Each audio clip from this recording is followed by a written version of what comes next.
Welcome to the Earth Your Wild podcast, brought to you by Reusabox, providing a better way to buy cardboard boxes. We're your hosts, Jack and Ellie. This is the podcast where we talk to industry experts and changemakers to try to answer the question, how do we make our businesses better for people and the planet?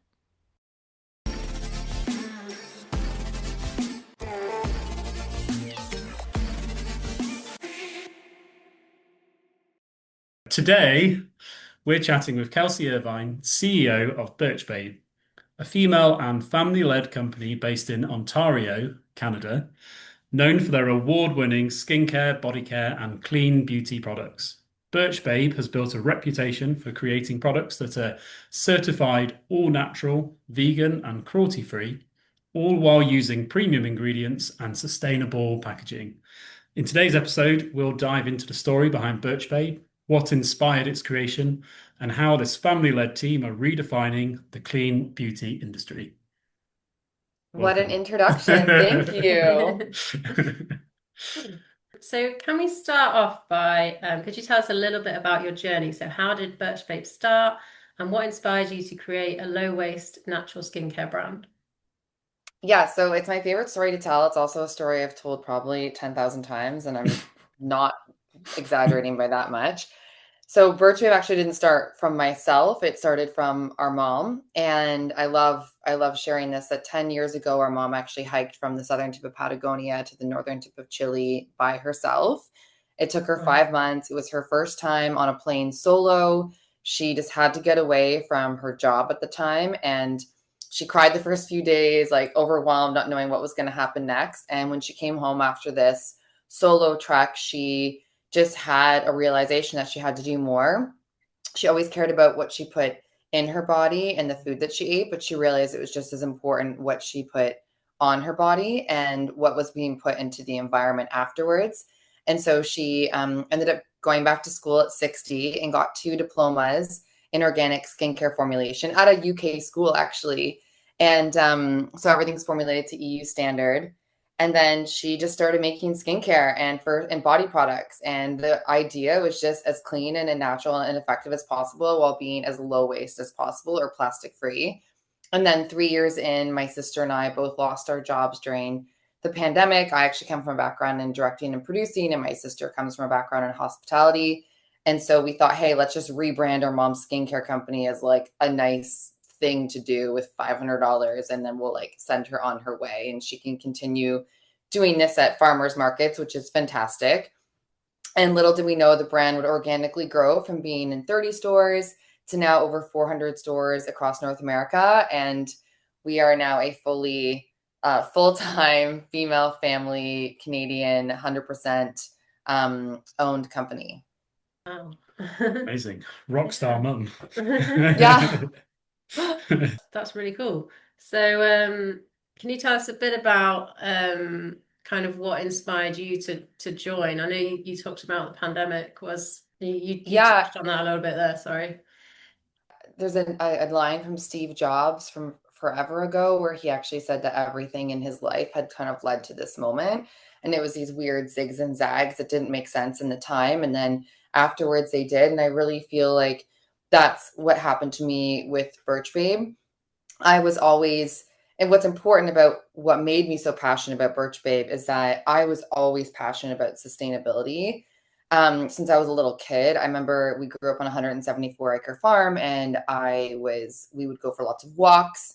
And I was walking on the street once, which is more like a dirt road, and I saw garbage in the ditch, and I just felt so compelled to go pick it up and could not understand why someone would throw stuff out of their car window into a ditch while they were driving by. I could not comprehend that as a kid.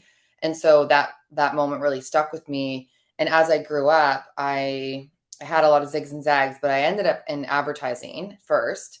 And I was working in a lot of ad agencies, and I loved how much I was learning about creativity and business, but I always really struggled with how much waste or how much energy was put into promoting brands that maybe didn't align with my specific values, being someone who's mostly plant-based. And I always have like a reusable coffee cup with me. I almost started a reusable coffee cup company back in the day. And so I always really struggled with this, oh, I have to work on this. Or, I was fortunate to go to Cannes Lions, which is like this massive ad, uh, you know, trade show, conference in Cannes, France. And I went a few times, and I remember in advertising just walking the streets, and everyone was having the best time, and they were drinking and they were celebrating these ad campaigns. And I just kept thinking in my head, are they pretending to be happy about this? Like, are they pretending to be excited? Because I couldn't understand why we were so excited about promoting like a toilet paper company. Like, and I knew like the toilet paper was bleach. Anyways, I had all these conflicting feelings for such a long time. And so I always had side hobbies. And my side hobbies, the first one was helping build a not-profit organization and bringing dance and holistic nutrition to different schools and parts of the world, and with doctors and teachers. And then it was building a coffee cup, reusable coffee cup company, and advocating like, don't use paper coffee cups to everyone that would listen. And then it was making a documentary film, and everything that I did in my spare time while I was working in advertising was always about sustainability. So it's a long-winded way of saying that I was always trying to get here in a full-time way. I just didn't know how. And first I was an account executive in advertising, and then I became a producer. And I thought, okay, I'm a producer. I won't have to do this unethical stuff as much as I want to anymore because I'm working, in the field. But I would still be producing for brands that I didn't necessarily align with. And then I became a director, and I was able to tell stories for people and brands and subjects and characters that I really cared about and I thought were really inspiring and had a meaning that aligned with my values. But then sometimes I would be asked like, hey, can you make this pitch for this brand? And it wouldn't align with my values. And I'd be like torn inside. And sometimes I would just have to decline the pitch. And so Birch Babe came at this perfect time when all my jobs were canceled overnight. And it was really about just making the cleanest possible skincare and making the packaging as plastic free as possible. And still to this day, even through a couple of rebrands and evolution of products, we still are 98% plastic free. Yeah, I guess when you're working with family as well, I guess, and they know your values, perhaps I'm assuming they share those values as well. It must be so much more refreshing compared to working in those other environments. Yes, they definitely share the values. We are also very different. Like, not everyone in my family is vegan. Not everyone, is as hardcore with certain things as I am, but some people are more in others, which I think is really great because we live in a world that is perfectly imperfect. If everyone thought the same way, I don't think that would be a good thing. And so it really does allow for, we have the same vision and values where it's like plastic free wherever possible, to the point where back in the day, now we have these lip and cheek tints, which I applied earlier, which are in 100% compostable, paper tubes, and there's no wax or plastic coating on them. So they genuinely are compostable. But before we had this, they used to be in these glass pots with a metal lid. And in our first year of business working together as a family, we ordered the lids and they sent plastic, because it is very common in the skincare industry that people would order plastic lids over metal lids or aluminum. It's cheaper, it's more common. And they sent plastic, and it was our first year in business together. And we thought, okay, do we just use these plastic lids, or do we send them back and we order metal lids? Because we want our community to trust us that when we say we're going to do something, and we're always going to find the best possible option for packaging, that we're actually going to do that. And it was a top seller, and we actually had them out of stock for 6 months while we waited for the metal lids, to make a point that we weren't going to live in gray areas. We were going to stand behind, when we say we're as low waste and plastic free as possible, we are. And it's really great because having that alignment as a family, and we're all very strong-headed people, sometimes someone in the family might be like, oh my God, like, let's just use the plastic lids. Like, you know what I mean? Like, you get tired as an entrepreneur. You're like, what difference does it make? Let's just do it. And there'll always be someone who's like, no, we Mhm. like go back to where we originally came from. We do not stray, because once you stray a little bit, then how long is a piece of string? You start to stray a little bit more and a little bit more and a little bit more. So while we're not all the exact same person, we all 100% believe in the values that we've built behind Birch Babe, which we also believe is its own entity. Birch Babe, she is her own personality, and we need to do this for Birch Babe and for the people who have, committed to wanting to shop Birch Babe for those reasons. I think that's really helped you be a genuine purpose-driven company, because there's nothing worse than those businesses where like they say one thing to the public, but then behind the scenes they're just, it's marketing. I think it really depends on where the original intention comes as a business. Our intention, well, the business actually happened by accident. So I think that gave us a little bit of a benefit. We didn't start the business with the intention of let's make as much money as fast as possible and then sell it. Because if you're going to do that, then that's a very different, that's not building necessarily a community led business, in my opinion. It's more self-serving, which is fine if that's what your objective is, to build something as quickly as possible. And our whole, we've just fell into it by accident. We were just like, we're going to be as sustainable and high quality as possible. And that can have its downfalls, where sometimes it can be really painful growing a business that way, especially when it's bootstrapped. But now, 5 years in, on the other side of it, we've hit, we're now officially a 7-figure company. We just filmed our Dragon's Den episode. We grew 160% this year. We started to roll out across Whole Foods and larger retailers, and we still own 100% of the company. And that is not something we take lightly. The pain that we went through to stay true to our values and get to where we are now, it is something I would never give up ever, because we are genuinely able to just say, like, I don't know if I can swear on this podcast, but we can do whatever the we want. Like, we can't, but in a way we can. We're like, no, we want to put it in 100% recycled craft paper boxes. You know what I mean? Yeah. Like, we're going to do that. We can do that without having to ask people for permission who may just be focused on the bottom line of growing as fast as possible. And that has really allowed us, I think, in the long run, to build something meaningful in Canada and eventually around the world that I think is really needed. I think in the last 20 years, 30 years, people have gotten so obsessed with like the stock market and going public and raising a lot of money really fast. But I did a lot of due diligence this past couple years, talking to people who have raised, talking to investors, talking to companies who have done that, and seeing, the downfall or the negatives that can happen behind the scenes, not just to, from an ethical and environmental standpoint, but from a business standpoint. You can lose control, you can lose your business. And it's not celebrated as much, I think, to just build something really, really honest and sustainable and meaningful. And I'm so excited for what's to come, because I really feel like we've started to do it. And I hope that it encourages more companies to do that as well. So you were saying that Birch Babe is like its own entity. So I'm Yeah. always getting this idea like it's its own character with its own personality, and it's like Birch Babe would do this, but they wouldn't do that. Uh-huh. I think that's really interesting for anyone that's listening, because I guess when you're obviously you're trying to build a purpose-driven business, like probably a lot of people listening, but I suppose it gives you like a bit of a filter to kind of run decisions through. You've got like because like someone wouldn't just change their personality. Like your personality is your personality. So I just thought that's a really Hmm. interesting, creative way of looking at it. Yes.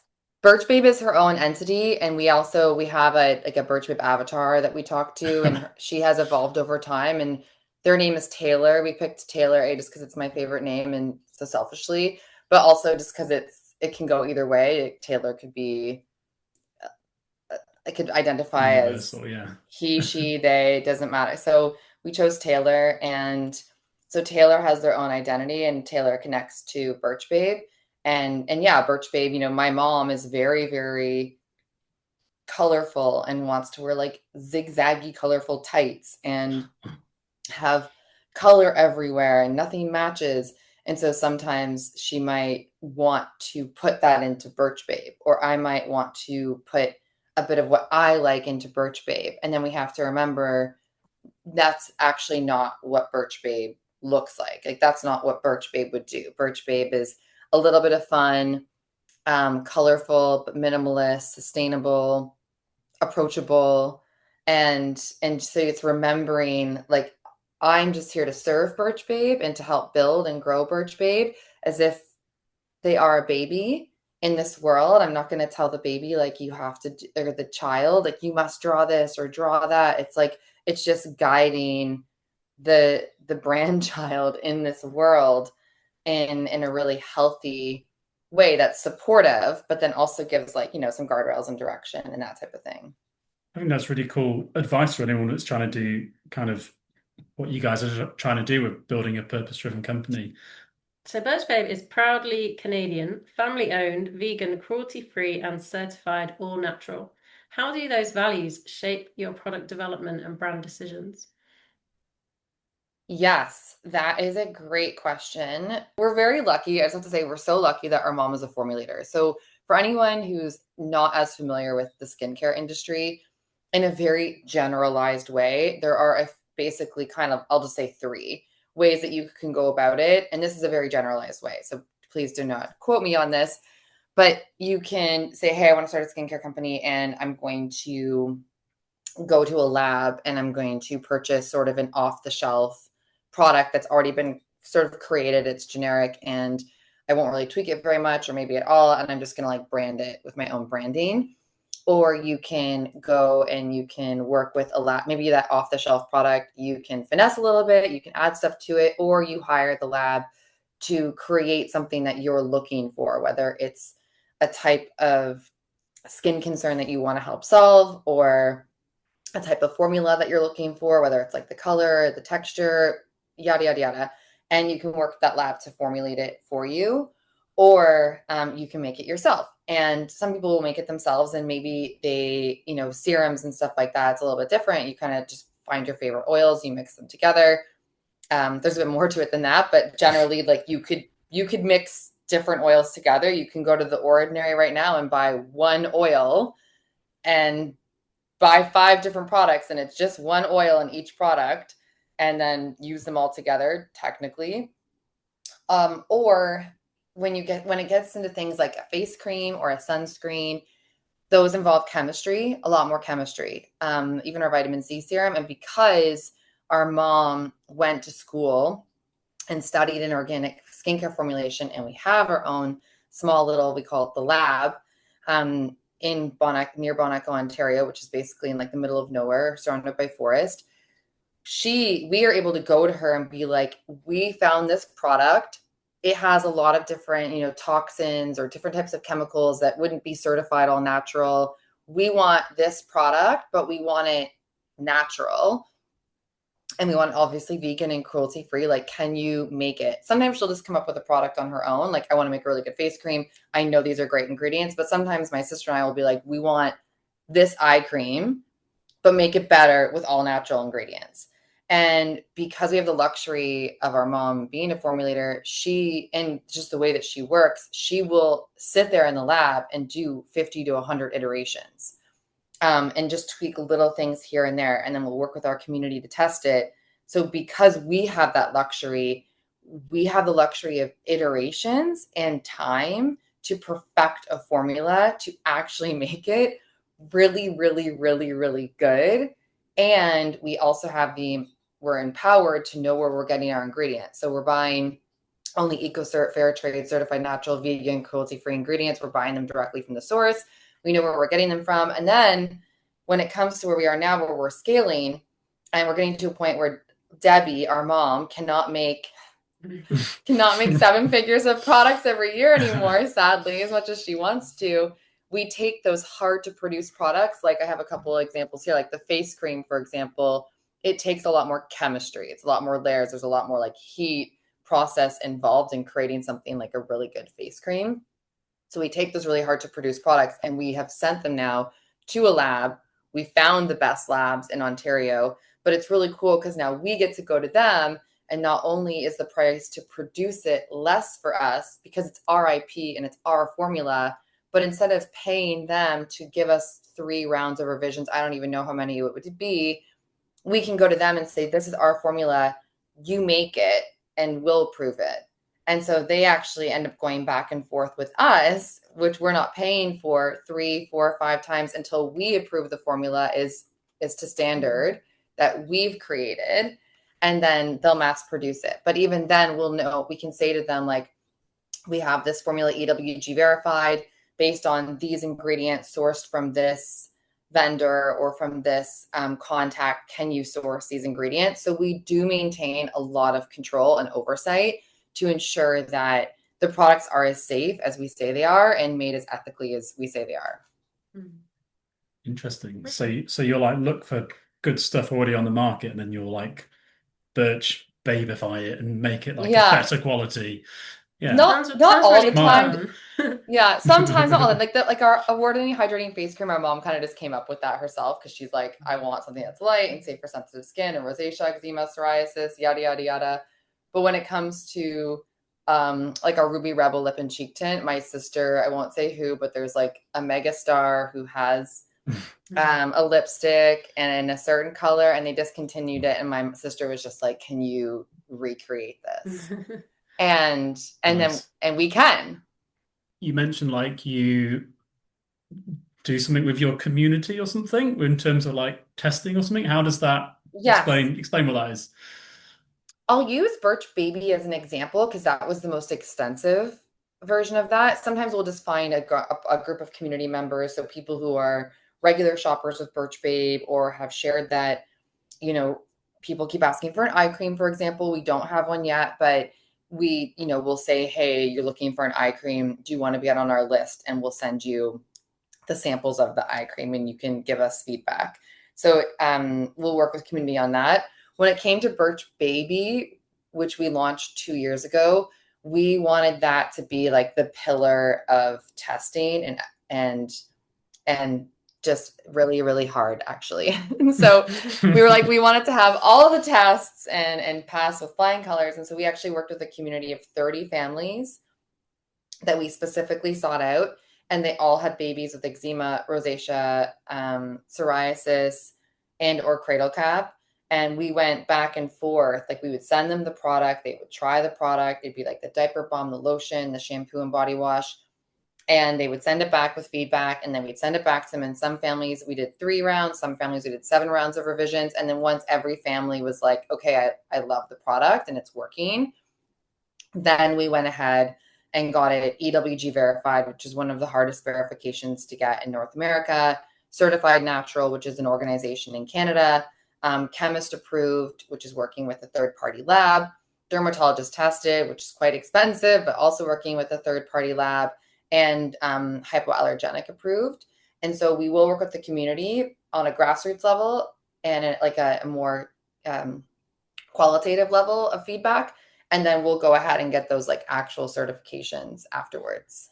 Obviously, you're doing that to make a great product, which is, you know, super smart. But do you think that's helping you actually scale the company as well, getting that like level of engagement and making it more of a community rather than just a supplier of skincare products? Yes and no. I think community is the long game. It's not the short game because we're working with 30 families and people will tell their friends. I don't want to discount that, but if we were just a new brand out of the gate and we worked with a community of people, I don't know if I could compete against someone who came out of the gate and had like $2 million in advertising. So that being said, I say it's the long game because if someone has $2 million in advertising, that's only going to go so far if you can make that back. And people, you're only going to be able to make that back if people can actually believe in the product and they're actually going to buy the product again. If the product's not very good, then you're not going to get your long-term sales. You're not going to get repeat customers. We have a really high repeat customer rate, which of 60 to 70%, which is like unheard of in the skincare industry. And a lot of our second orders come within the second month, which I love seeing, because they're not buying the same product again. They're coming back to buy different products because they've fallen in love with the brand. So actually, to your point, yes, engaging with community does grow the brand. It's just not something that I think is going to happen immediately. The reason people come back is because it's a really good product, because we've worked with people to make sure it's a really good product. So we're actually listening and doing lots of iterations. So there's that.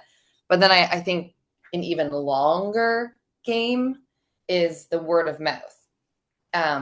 When people actually then start to try it and it's really good, and they've heard the story, or they heard that someone did this, or they saw us at an event, that kind of effect will come. But I think that one comes just a little bit later. What's the secret to scaling with your kind of product and your kind of industry? I don't want to say I know the secret, because I don't know the secret to anything. What do you think is working? Secrets. I mean, you've got an interesting background, because obviously I guess you've got like the advertising background, so Yeah, you must understand. I'll share a humbling story, which has really changed my perspective on how to grow a brand. So because I come from advertising, I have the luxury of having experience in making things look really polished and beautiful. And in directing, I was able to take all the information and then funnel that into a beautiful story. That's really hard to do for yourself. I mean, in my experience, it's really hard to do for your own brand, because you're sort of in a little bit of a, I don't know if the term is vacuum or a silo, but it's really hard to see what yourself from the outside, or be brave enough to kind of take those leaps. So when we first rebranded Birch Babe, we grew in the first 3 years to 300, to being available in 300 stores, mostly because it was the pandemic and a lot of refilleries were opening up. And for those who don't know what refilleries are, they're just like small boutique stores that have refill stations and are super sustainably focused. And they loved Birch Babe because of our sustainability. And then people who are super niche into that love of sustainable, clean products loved Birch Babe for those reasons. And so that's how we were able to kind of grow organically. But we hit the ceiling because we didn't have our products in packaging. We were printing our labels on a Canon printer for the first 3 years. Like, the branding wasn't very elevated. And so we got financing and we rebranded to what I was showing you on the video, still keeping everything like in glass, aluminum, 100% recycled craft paper. That being said, when we launched the new rebrand, we took beautiful photos, we had models, we had the packaging, and everything was great. And when we launched it, I naively thought that because it was in really beautiful packaging, it would just sell itself. I was like, it looks good, everyone's just going to buy it. And I was so wrong. The sales actually went down. Because either people maybe thought that we sold out and we weren't Birch Babe anymore, or they didn't understand that the packaging, which looked really beautiful online, it actually looked like it was plastic, even though it was just white painted glass. And so some people didn't know that we were still aligned with our our values. And also some people just like, why would you care? Like, there's so much beautiful packaging out there. And so we actually didn't know what was going to happen. We were super worried that we were going to lose our business, go out of business. We didn't know what to do. So I actually spoke to a couple businesses. I always give this advice to anyone starting a business: is find someone, they don't have to be in your field, who is a year to a year and a half ahead of you, and just ask them what they did. And I did that. And what that allowed me to do was not only understand that they had been basically exactly where I was the year before, so I wasn't a total failure, but they had gotten out of it by doing X, Y, and Z. And so I was able to just use that roadmap. And one friend had told me, okay, we were in this situation and we just went to as many trade shows as possible. And I kind of thought, like, why would I go to trade shows? That's so old school. Like, everyone lives online. This is so silly. But I forgot that power of connection and real person-to-person connection. So we took every single penny, for those who live in Canada, that we had, literally like dimes, and like threw them in and went to as many trade shows as we could and markets. And that's what we focused on. And in that, we pitched Birch Babe to people, either saying like, hi, we're Birch Babe, we're a natural skincare company. And people would be like, okay, cool, whatever. Or, hi, we're Birch Babe, we're a sustainable skincare company. And they're like, okay. Hi, we're Birch Babe, we're we're natural. Like, and people just weren't really piquing that much interest because there's so many skincare brands out there and there's just so many people selling so much stuff. And finally, out of desperation, I just finally said to someone like, hi, we're Birch Babe. And 6 years ago, my mom hiked from the southern tip of Patagonia to the northern tip of Chile by herself. And they were like, what? And then I was able to then weave that into the pitch story that I shared earlier on this podcast. In the beginning, it was 2 minutes long. I gave you guys like the medium version, but I was able to get it down after numerous trade shows to 20 seconds. And part of that reason was so I could go through more because 2 minutes is way too long, but people were interested. People wanted to listen for 2 minutes. Like they would have hung out with me for 5 minutes after I told them that story. They would have hung out for 20 minutes, but I was getting tired. And every single time I said a 2 minutes pitch to someone, I'd see other people walking by and I'd be missing opportunities. So I dialed it into 20 seconds. So I could get through more people and bring more people into our universe. And that's when I realized that our story was our strategy, which I knew all along as a director. It's just really hard to see it when you're in it yourself. And that story and sharing that story with as many people who would listen, it was a lot of work. It was really hard. It was a lot of effort, but that turned things around and we ended up growing 20% month over month in the second half of 2024 when we were declining for the first half of the year. And then since then, all that groundwork allowed us to have this amazing year in 2025. Wow. Amazing story. I mean, there's so many people listening. You were talking about how it's great to find someone that's like a few steps ahead. And there'll be so many people listening, and that story is really useful to them.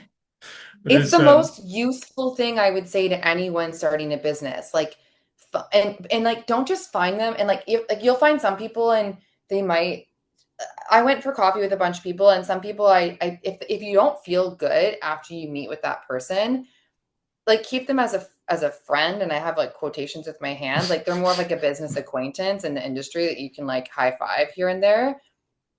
You have to like I highly recommend finding someone where you're like, oh my God, you're my soul sister.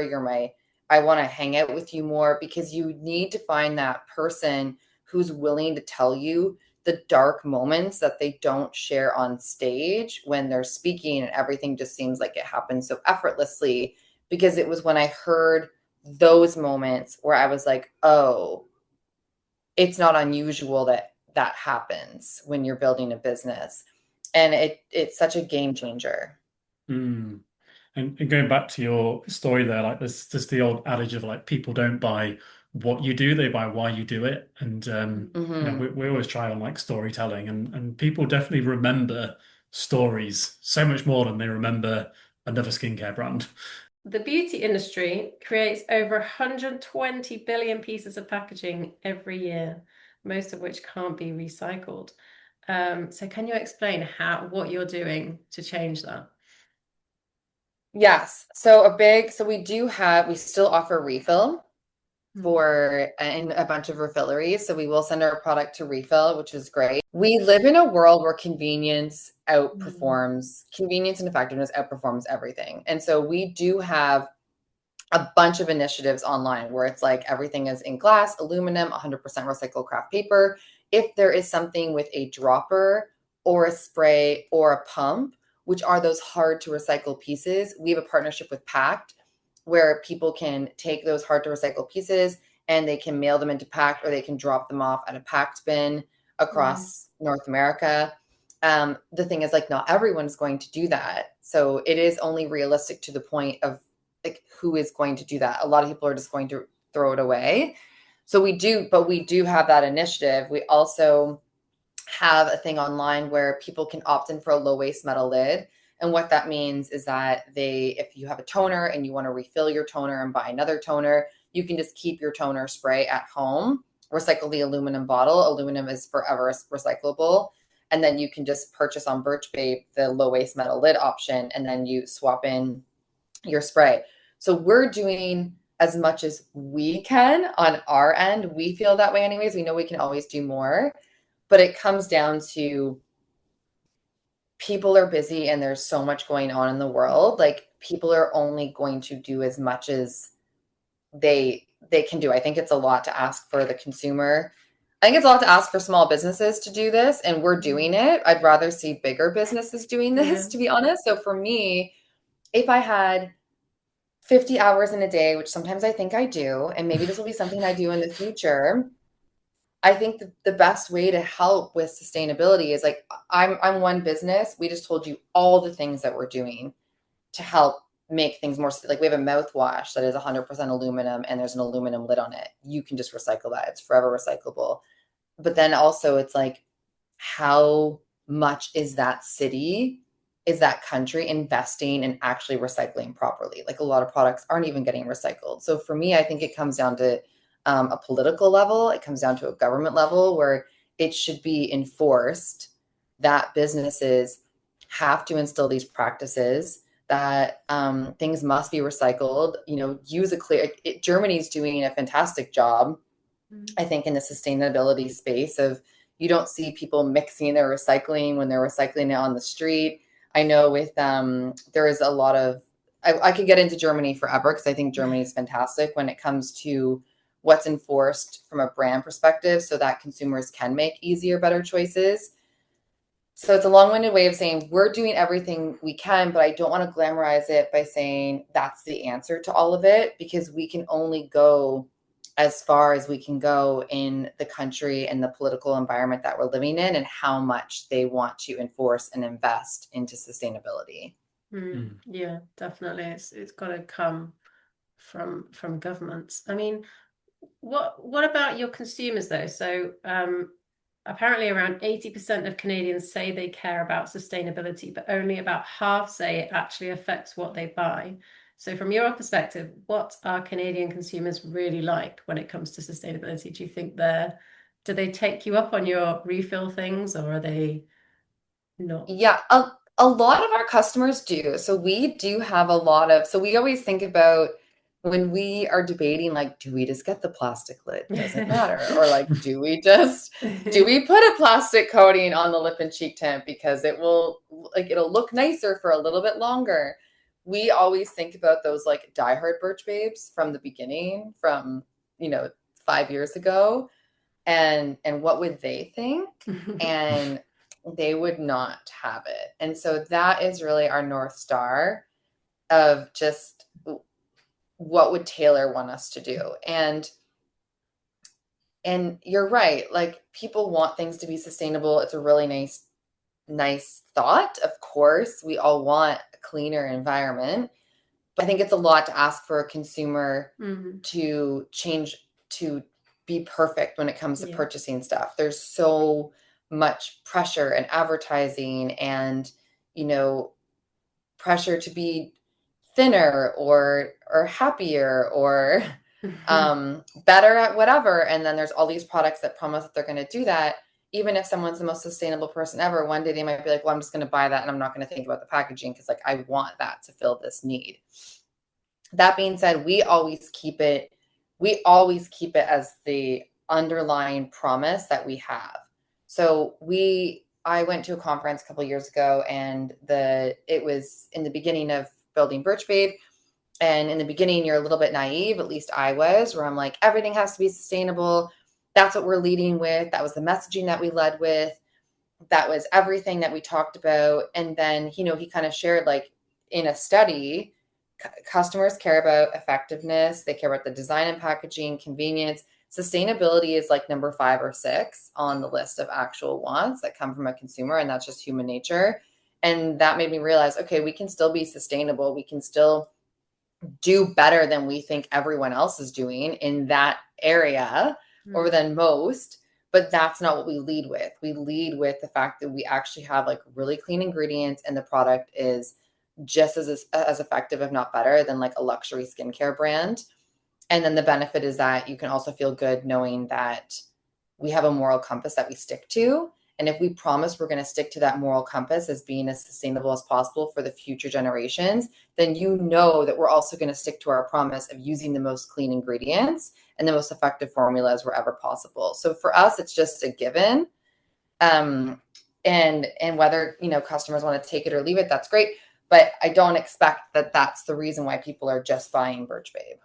Yeah, I mean, I guess you're not going to buy something that doesn't work for you. It's got to ultimately you're buying it for the product. Yeah. Yeah. I know we're on a podcast, so I will describe it. Our previous sunscreen, so we have 100% mineral sunscreen. It was an SPF 30. It rubbed in like mostly clear. I'm not gonna lie. I would still wear it on my face, but I'd put foundation on over top. And it was in this aluminum tin. This is our diaper balm. It's in the same tin, but like a little circle aluminum tin. And the intention was great. It's aluminum, so we're saying we're keeping it plastic free. And, you also don't have like the microplastics seeping into it. So there's health benefits to it. Some people are against aluminum as long as it has like a food grade coating. In most skincare products and any food that you would purchase in aluminum would also have that as well. Just glass is going to break sometimes, so it's not completely realistic. That being said, this aluminum, it's on a twist top. It's a twist lid. So once you open it, if you're at the beach and sand gets in it, it's really hard to wipe it off and it's really hard to put the lid on. Then if you poke the lid on, like you push it on, you can't twist it off. And sometimes it's actually like locked on and you can't get it off. So while we had the best intentions and it worked for a small group of people who were very focused on being plastic free, wanting the most sustainable option, when it came to the masses and as we were scaling, it was something that was quite inconvenient and not realistic for day-to-day life when someone just wants to put their sunscreen on at the beach and not have to worry about anything else. So because we have the luxury of a formulator, which is our mom, we did actually work on making it SPF 40. I talk about it because it just launched yesterday, but this one rubs in like 99% clear on all skin tones. So we not only made the formula better, which people were looking for, they want a better product. They want the best product. That's what people want to spend their money on. But we also thought, okay, well, it needs to be in a tube, but most tubes are plastic and we don't want to do plastic. So we explored sugarcane, we explored wheat straw, and wheat straw seemed to be the best option. It's not as sustainable. I mean, I'm sure that you could have many arguments around this. I don't think it's as sustainable or as recyclable as, for example, an aluminum. However, it's going to break down better than plastic because it's a wheat straw compostable tube. And now it's something that's actually convenient, that's travel friendly, that opens and closes, and people can, use it in a very convenient way. So this is an example of like, as a business scaling, I do see a lot of companies, yogurt companies that start in glass and then they move to plastic and you're like, but you understand that's a scaling thing.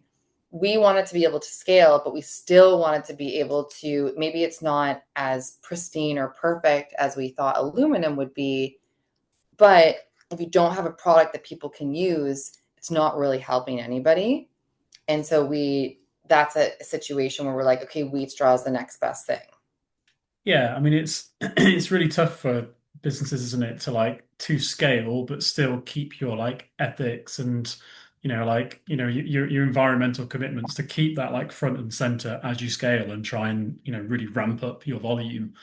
It's a very challenging thing. And I think what you touched on earlier was so many of the big corporates like put this pressure on the consumer and say, oh, it's their fault because they're littering. That's why plastic ends up in the sea. And it's like, what? But it really, I think you've got the right idea, because it's really starts at the design phase, doesn't it? It's really like, how do you build in, the impact when you design the product and the packaging, and how do you empower the customer to help get that packaging recycled, for example. But yeah, have you got any other advice for anyone that's maybe, any other pitfalls for like trying to scale but trying to keep, values and environmental commitments front and center? I think it depends on what the long game is. If your goal is to grow a company as fast as possible and then sell it, that's different. I still hope you would consider sustainability. And but for me, it's a long game. I'm not thinking about tomorrow. I'm thinking about 2 years, 5 years, 10 years from now. My goal is to become such a strong company that we can go into politics and we can lobby for these changes that we want to see. I mean, I could start that now, but a lot of my time needs to be invested in like growing the company. But that's where I'd like to see things go, is just staying true to our values so much that when we become so much bigger and people know who we are, it's like we have that clout to lobby for these changes to happen and to be enforced. When it comes to someone who's building a sustainable brand, there is a friend of mine who has it's like a ginger beer company. I won't say which one, but they, and she comes from a background of like homeschooling and living on a farm and like super sustainable. And they didn't have certain ingredients in the ginger beer because they wanted it to be like as pure as possible, like what you would get at a farmer's market. But then what would happen is that when they were scaling and getting into larger retailers, it always had to be refrigerated, which was not realistic logistically to be able to educate every single large store in person that works there that it has to stay refrigerated the whole time from transit to offloading to getting into the fridge. And so they actually took it off the shelf, and then they chose to, add a few preservatives to it, still safe, to be able to allow it to stay on the shelf longer. And even though it was kind of going back on what their original values were, which was like keep it as pure as possible, like they were homeschoolers living on a farm, it wouldn't have been able to get a really good product that is still beneficial for so many people to the masses if they just stuck their feet in the sand and said, we're not changing, we're not pivoting. And I don't know if they'd still be around today because they would have been spending so much time trying to manage the logistics of keeping something refrigerated. So I think it comes down to, for me, it's remembering, like, as a small business, it's so easy, I think, to think, okay, well, we need to be like 100% perfect all the time. But even if we're 95% of what we're setting out to do, we're still doing more than the norm. And also to remember that, why am I putting so much pressure? I mean, I am, because we have big goals, but I shouldn't stop our company from growing, which will benefit so many people with the sustainable packaging that we have, the clean ingredients, the honesty, the ethical like background behind how we source our ingredients.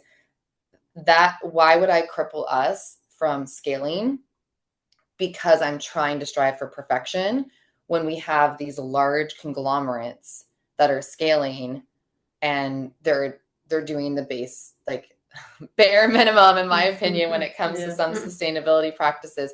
And so I think it's just adding a little bit of realism, obviously keeping like the end North Star goal in mind. But in order to scale, there needs to be adjustments. And I think the sunscreen is like a really great example of that. From a marketing perspective, wheat straw is compostable. Great. It sounds good, but realistically, you need to compost it in certain environments. It does take a little bit of time to break down. We don't have the materials. We haven't evolved yet as a species to create a material that is just as good as plastic, but breaks down perfectly. But it's a situation where it's like we're getting a better sunscreen out to a lot of people, which is better for their health, and it's still in better packaging than what you see on the majority of shelves. Interesting. Have you heard of that new company? They're a British company called, I think they're called like Nopla. It's like seaweed.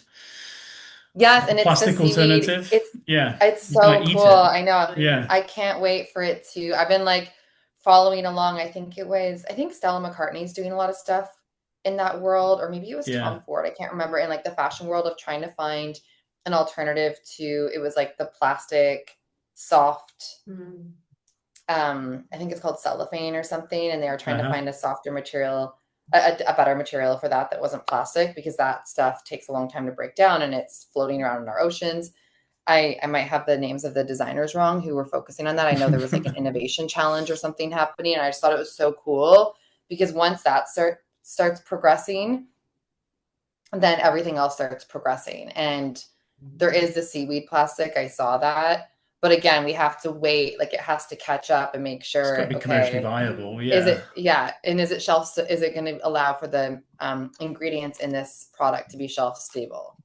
I want to talk a bit more about the community again. So Birch Babe has an engaged community, from refill advocates to ambassadors. But how important is grassroots support in driving real change? I mean, you touched on like your ambition to do a bit more activism and, you know, um, in the future, but how important is that and how do you do that?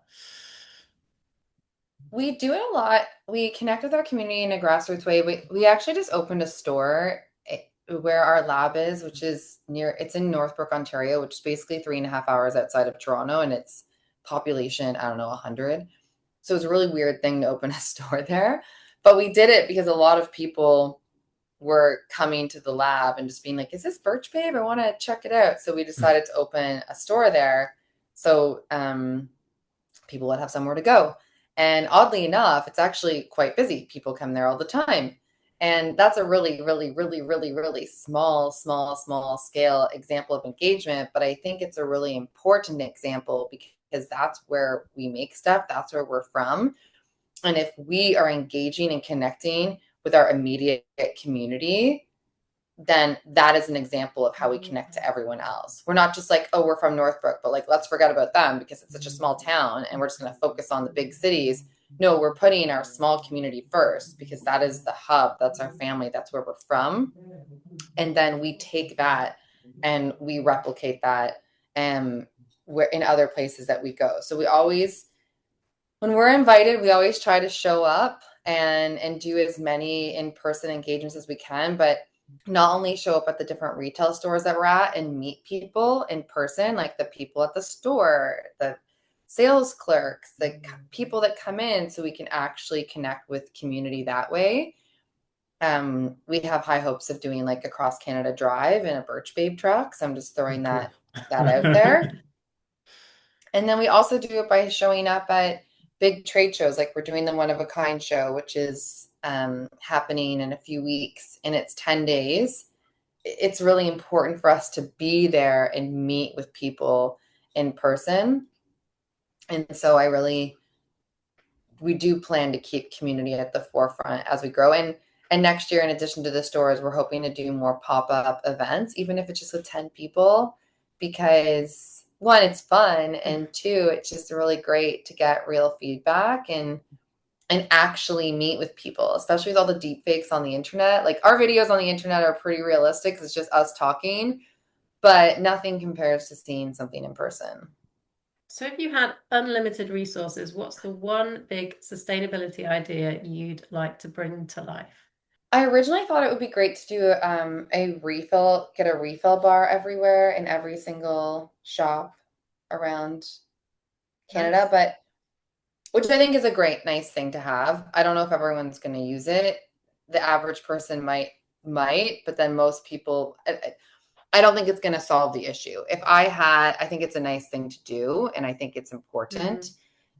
If I had unlimited, do you have the refill stores over in Canada where you can go? Yes, we have a bunch of refill stores and we're in them, but I was kind of thinking, oh, it'd be cool to enforce that and have it in like the major retailers and, have everyone in Canada just like going in and refilling stuff. Yeah.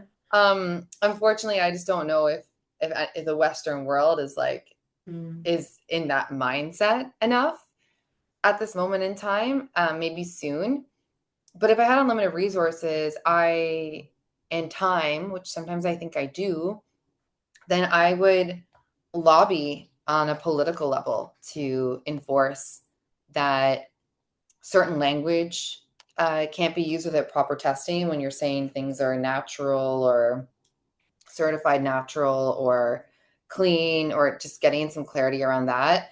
And then I would also want to lobby that brands have to have, I know they're doing a little bit of this in California, but that skincare brands have to ensure that, at least 70 to 80% of the packaging isn't plastic.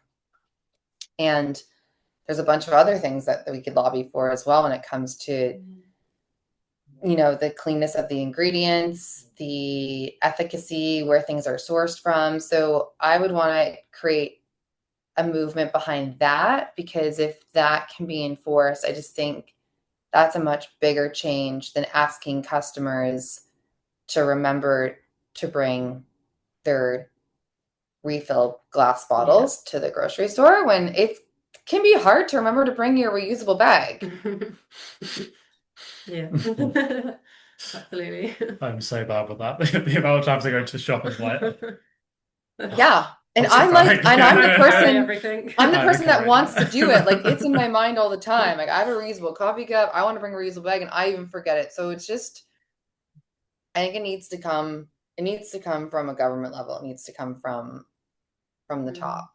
Okay, so our final question. It's a creative one. So you seem like a Okay. creative person, so it could be good for you. Let's imagine it is 2035, so it's 10 years in the future. What does the world look like, and how has Birch Babe made a difference? Well, the world's probably going to be a lot more digital and AI focused, but I think that Birch Babe will definitely be in the US, Canada, the UK, and hopefully Hong Kong and Australia. I have very big goals. And what it will create is a standard for other brands to follow when it comes to sustainable packaging. And I would hope that we would have the financing and funds and ability to work with students and organizations to create new packaging that is innovative and more sustainable and like help bring that to market. That to me is the whole point of Birch Babe. It's about health. And if our bodies are healthy, then we can make better decisions, which is the ingredients in our products. If they're effective, then it gives us confidence, which helps us put our best foot forward. And if we're helping leave a better footprint for the future generations, then we're investing in the health of our future. So that's what I would hope we could make happen. Let's invite you back in 10 years and Okay. get an update. Yeah. Cool. Well, that was kind of it from us. Yeah, thank you for joining us. Yeah, thanks for your time. Thanks for listening to this week's episode of the podcast. We hope it was truly Earth your while. For more information, visit reusebox.co.uk/earthyourwhile. And if you'd like to appear on the next series of Earth Your While, please email media@reusebox.co.uk.